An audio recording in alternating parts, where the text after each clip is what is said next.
What happens when a member of the royal family thinks they can walk into a television studio and demand special treatment from one of Britain's most respected daytime hosts? It only took 32 seconds for Prince Harry to go from welcome guest to unwanted presence after making one shocking comment that would leave Denise Welch absolutely stunned and the entire Loose Women panel scrambling to maintain control. The cameras were rolling live across the nation as millions of viewers settled in for what they thought would be a routine celebrity interview. Denise Welch, the seasoned presenter known for her no-nonsense approach and genuine warmth, had prepared thoroughly for this high-profile appearance. She sat confidently at the famous Loose Women desk, flanked by her fellow panelists Ruth Langsford, Colleen Nolan, and Janet Street Porter, all veteran broadcasters who had interviewed countless celebrities over their distinguished careers. "We're absolutely thrilled to have you here today," Denise began with her trademark smile, gesturing toward the guest chair where Prince Harry sat looking oddly tense despite the friendly studio atmosphere. "I know our viewers are excited to hear about your latest charitable work and how you're settling into your new life." Prince Harry shifted uncomfortably in his seat, his body language already suggesting this wasn't going to be the smooth interview everyone expected. "Well, before we get into all that," he interrupted, his voice carrying an edge that immediately caught Denise off guard, "I think we need to address something first." The studio fell silent. Ruth Langsford raised an eyebrow, while Colleen Nolan exchanged worried glances with Janet Street Porter. This wasn't how celebrity interviews typically started, and the experienced panel could sense trouble brewing. "Of course," Denise replied professionally, maintaining her composure despite the unexpected turn. "What would you like to discuss?" Prince Harry leaned forward, his expression hardening.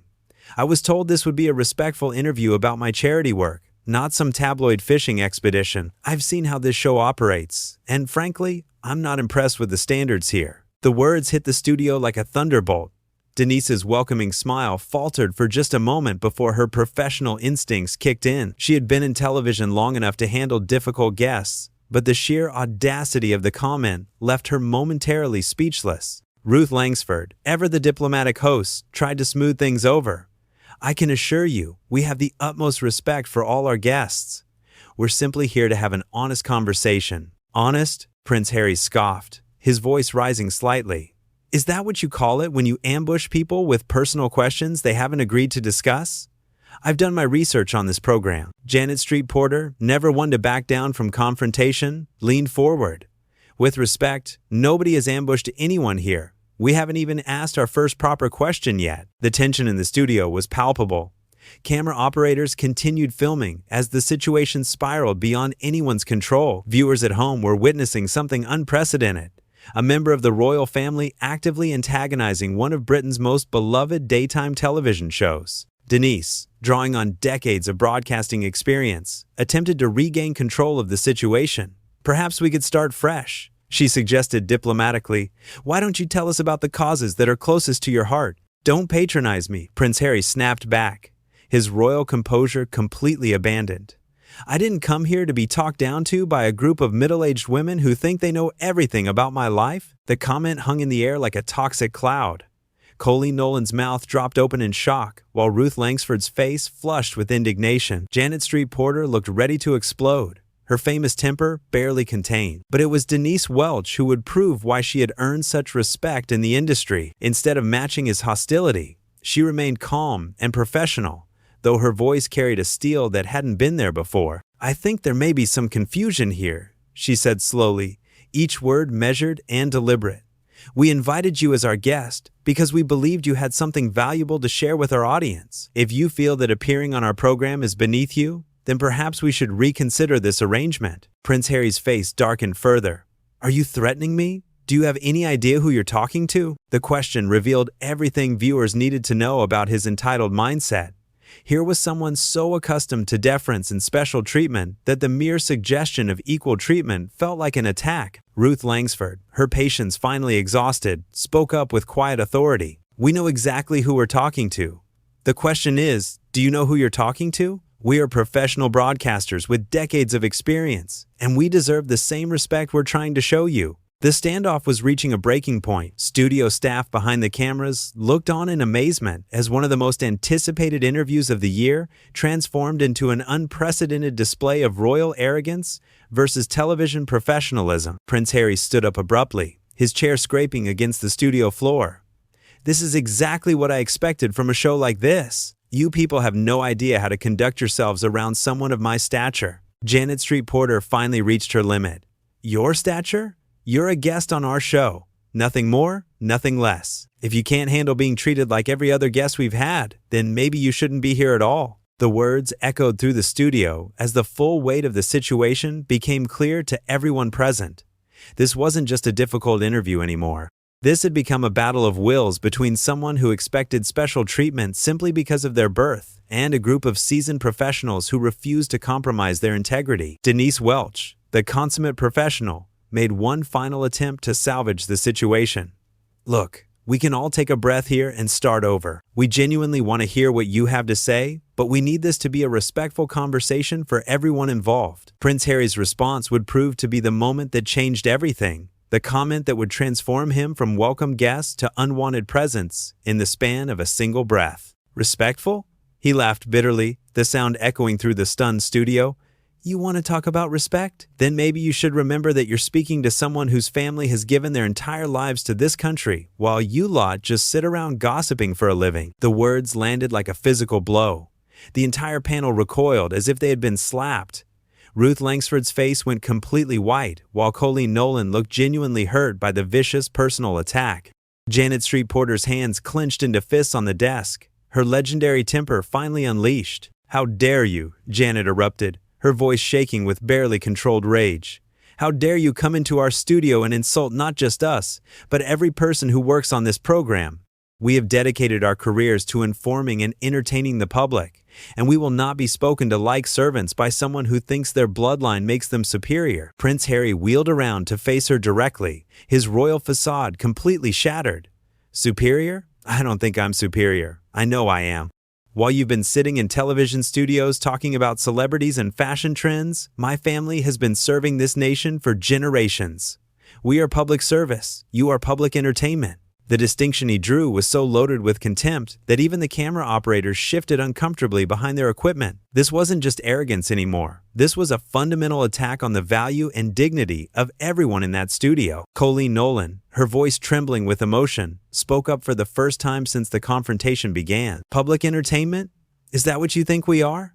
Do you have any idea how many people we've helped over the years? The mental health awareness we've raised? The charities we've supported? The conversations we've started that have genuinely changed lives?" "Oh, please," Prince Harry dismissed her with a wave of his hand. "Don't lecture me about charitable work. I've done more for charity in a single year than this entire show has accomplished in its entire run. The difference is, my work actually matters because of who I am." The studio fell into a shocked silence that stretched for what felt like an eternity. Viewers across the country were witnessing something unprecedented.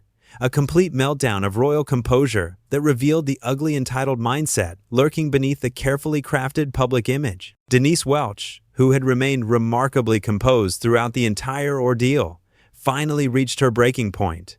When she spoke, her voice was quiet but carried the weight of absolute authority. "That's enough," she said simply. But the two words commanded instant attention from everyone in the studio. "I have been in this industry for over 30 years. I have interviewed prime ministers, celebrities, world leaders, and members of your own family. Not once, not ever, have I encountered such disrespectful, entitled behavior from any guest." Prince Harry spun back toward her, his face flushed with anger. "Entitled? You're calling me entitled? I'm trying to do you a favor by being here. Do you know how many programs would kill for this opportunity? Then perhaps you should go to one of those programs," Denise replied with devastating calm. "Because clearly we're not worthy of your presence." The sarcasm in her voice was unmistakable, and it hit its target perfectly. Prince Harry's face went through several shades of red as he realized he was being dismissed by someone he had clearly expected to grovel before him. Ruth Langsford, drawing on her years of experience handling difficult situations, tried one final diplomatic approach. "Look, we're all adults here. Perhaps we could take a short break and come back to this conversation with cooler heads." "Cooler heads?"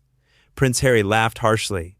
"The only thing that needs cooling down here is the massive chip on your collective shoulders. You can't handle having real royalty on your little daytime chat show, can you? It threatens your entire worldview." Janet Street Porter had heard enough. Rising from her chair, she pointed directly at the prince. "Real royalty? Real royalty doesn't come into someone else's workplace and insult their hosts. Real royalty has manners, has grace, has respect for others, regardless of their station in life. What we're seeing here isn't royalty, it's just a spoiled brat throwing a tantrum. The accusation hung in the air like a challenge. Prince Harry took a step toward the panel, his composure completely gone. A spoiled brat? How dare you speak to me that way? I could have you removed from this building with a single phone call. Could you? Denise asked quietly, her voice cutting through his bluster like a knife. Because I'm fairly certain that in this studio, on this program, we decide who stays and who goes. And right now, I'm thinking you've overstayed your welcome. The power dynamic in the room shifted dramatically with those words. Suddenly, it wasn't a group of daytime television hosts being intimidated by royal presence. It was a professional broadcast team asserting their authority over an out-of-control guest. Prince Harry seemed to realize he had pushed too far, but his pride wouldn't let him back down. You're making a huge mistake here. Do you have any idea what kind of backlash you're going to face for treating me this way? Colleen Nolan, who had been quietly seething throughout the exchange, finally exploded. Backlash? The only backlash here is going to be against your behavior. Our viewers aren't stupid. They can see exactly what's happening here, and they won't appreciate watching someone abuse the people who invite them into their homes every day. Your viewers, Prince Harry sneered, are exactly the kind of people I expected would watch a show like this. Middle-class nobodies who live vicariously through celebrity gossip and royal watching. They should be honored that I'm even acknowledging their existence. The insult to their audience was the final straw. Every person in that studio understood that he hadn't just attacked them personally. He had attacked every single viewer who had ever tuned in, every fan who had ever supported the show, every person who had ever found comfort or entertainment in their work. Denise Welch stood up slowly, her movement commanding absolute attention from everyone present. When she spoke, her voice carried the authority of someone who had spent decades earning respect in one of the toughest industries in the world. "That's it," she announced with finality. "This interview is over. Security will escort you from the building." Prince Harry's mouth fell open in shock. "You can't be serious. You're throwing me off your show?" "I'm not throwing you off," Denise corrected him calmly.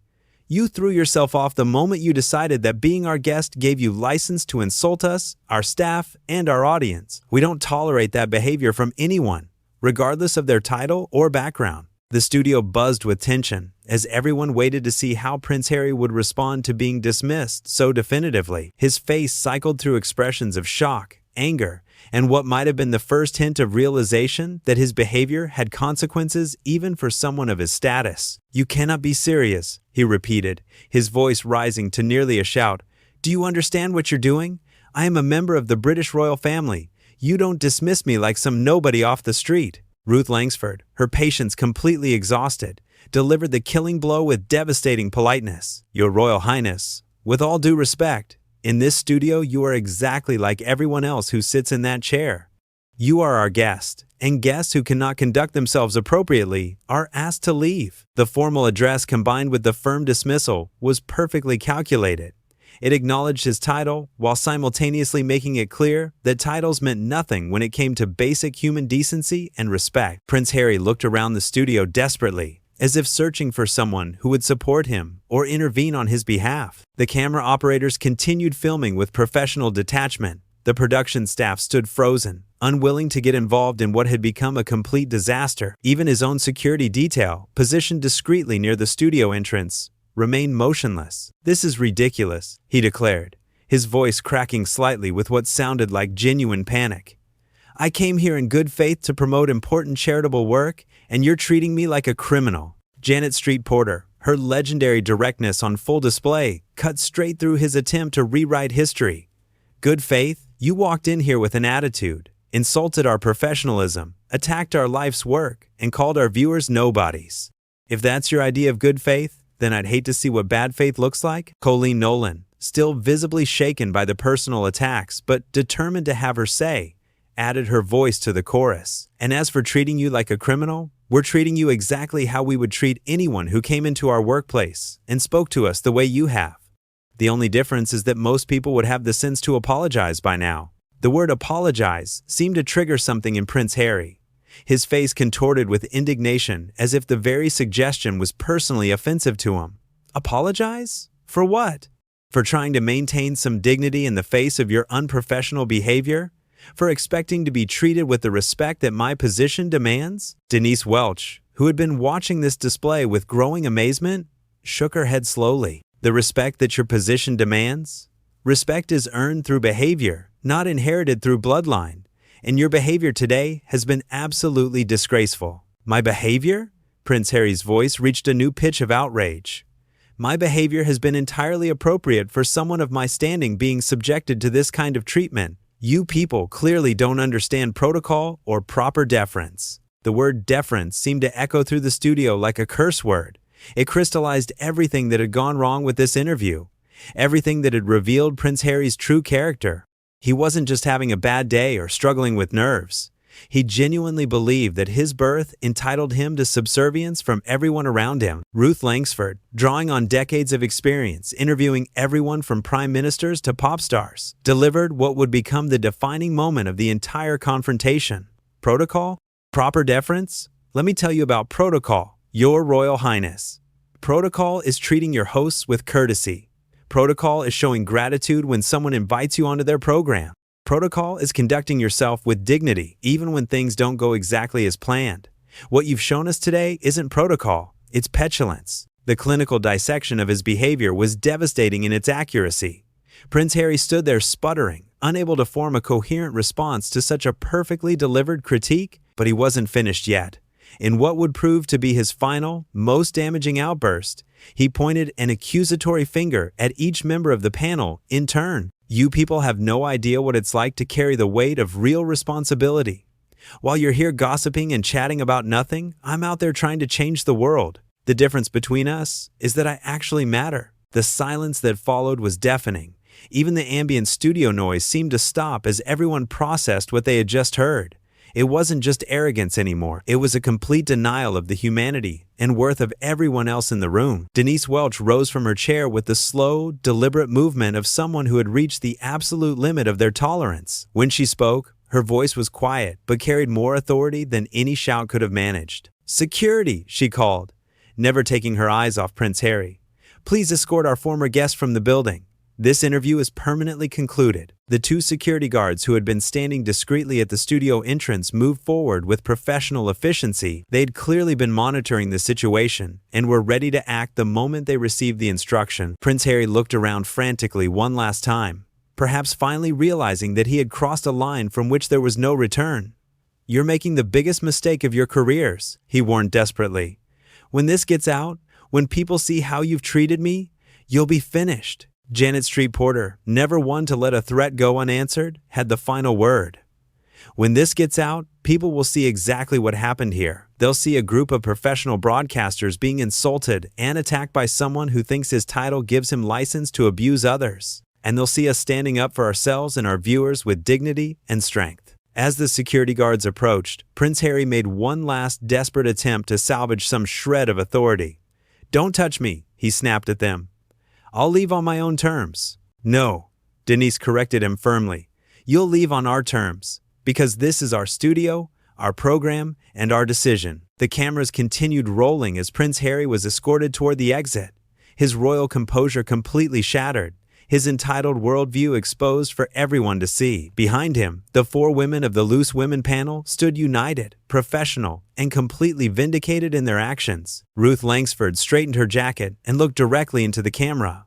"Ladies and gentlemen, we apologize for what you've just witnessed. This is not the kind of interview we ever expect or want to conduct, but sometimes people reveal their true character in ways that surprise everyone." Colleen Nolan, still emotional but composed, added, "We want our viewers to know that we would never tolerate that kind of behavior from any guest, regardless of who they are or what position they hold." Janet Street Porter, true to form, delivered the most pointed observation.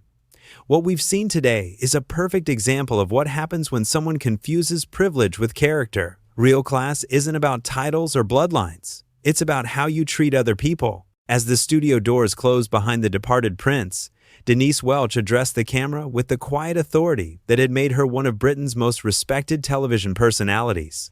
"We invited a guest here today to discuss important charitable work. Instead, we witnessed behavior that no professional broadcaster should have to endure. We hope this serves as a reminder that respect is something that must be given to be received, and that no title or position excuses treating others with contempt. The credits began to roll on what would go down as one of the most dramatic moments in daytime television history. A moment when professionalism triumphed over privilege, and when 4 seasoned broadcasters showed exactly why they had earned their place at the top of their industry.